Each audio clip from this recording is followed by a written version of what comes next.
Hello, genealogists. It's Craig with Just Genealogy.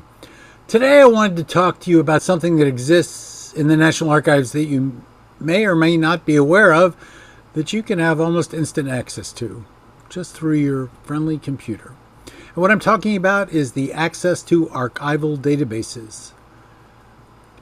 The Access to Archival Databases resource provides online access to a selection of electronic records from the archival databases that exist in the National Archives and Records Administration, aka NARA. So let's go through some of those possibilities.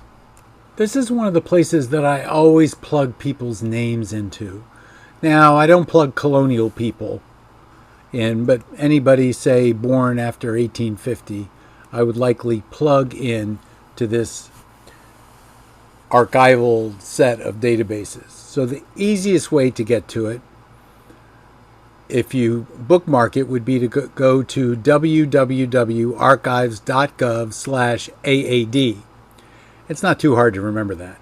But I'm old school. I'm going to go in through the GUI and go in through the interface and through Research Your Records, or rather Research Our Records, and go to the other online research tools, and you'll see there access to archival databases right there in the second screen, second square. That'll lead you to a screen that looks something like this, and this gives you, at a very high level, some idea about what can be found here.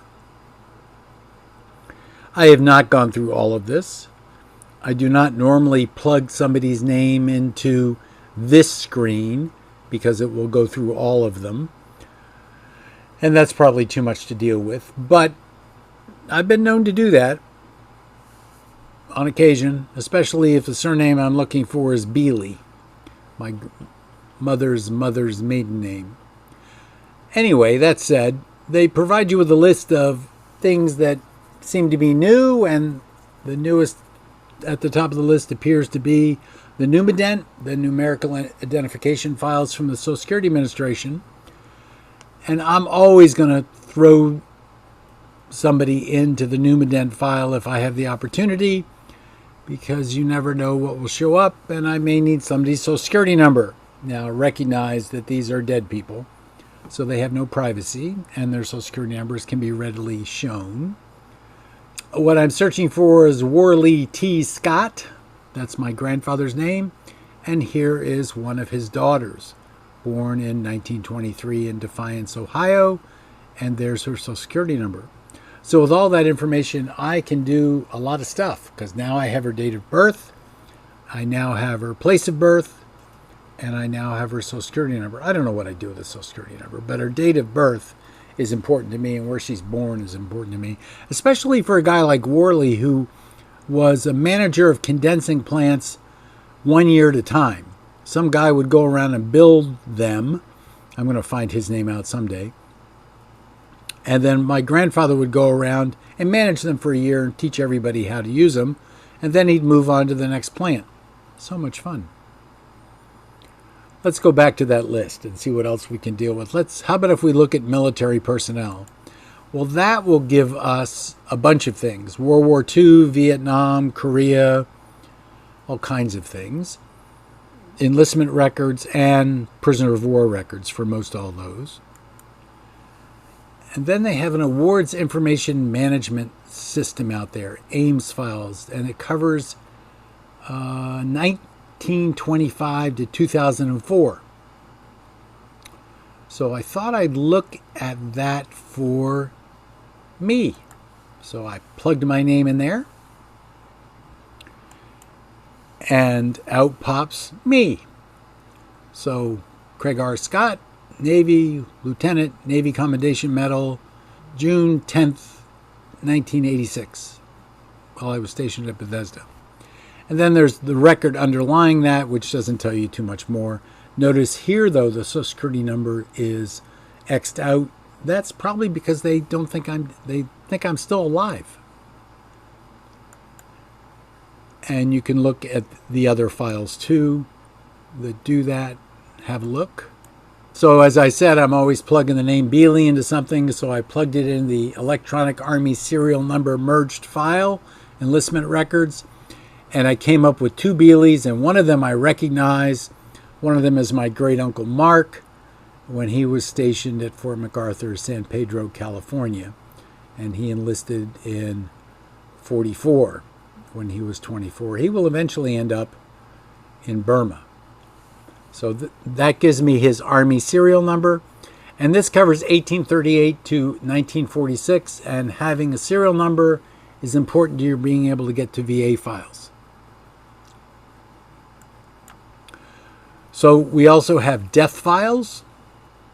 And there is Mark's brother Joe, Joseph Bealey, who died in 2004. And there's his date of birth, 16 March 1918. And there's his residence zip. That'll track back to Hemet, California. And there's his Social Security number. So here I've got both my great uncles on my mother's side. I didn't have their Social Security numbers before. Or we're going to pretend I didn't have their Social Security numbers before. Or their dates of birth, or their dates of death. I actually had them all before, but you can see how easy this was. Now, there are all kinds of things also there. They provide a screen for most popular. And what I'm interested now is in the data files relating to the immigration of Germans to the United States. And this seems to be two records. It is the Germans to America passenger data file 1850 to 1897, done by the Balch Institute for Ethnic Studies, Center for Immigration Research. Now, if I remember correctly, the Balch Institute published with Genealogical Publishing Company a large number of volumes called Germans to America.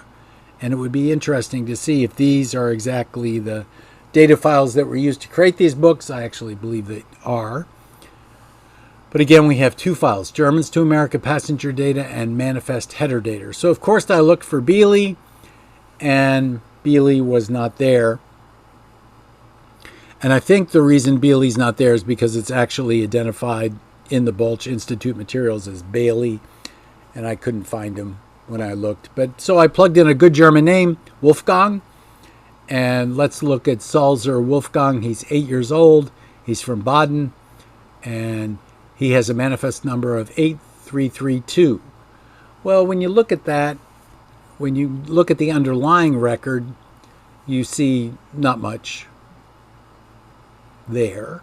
But when you go and look at the manifest identification number database and look at 8332, you see that he arrived on the ship Florence from Rotterdam, and it arrived on the 15th of December, 1854. Now you can go back and look at everybody who was on that manifest. You can see what other Wolfgangs were there and all kinds of stuff, put families together.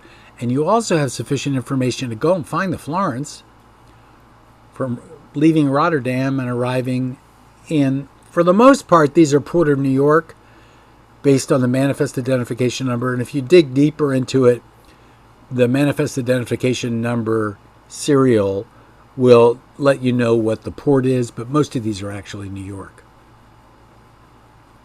So let's look at this, go back and look again, and you notice there's this places, countries, states, counties, cities, towns, and zip codes.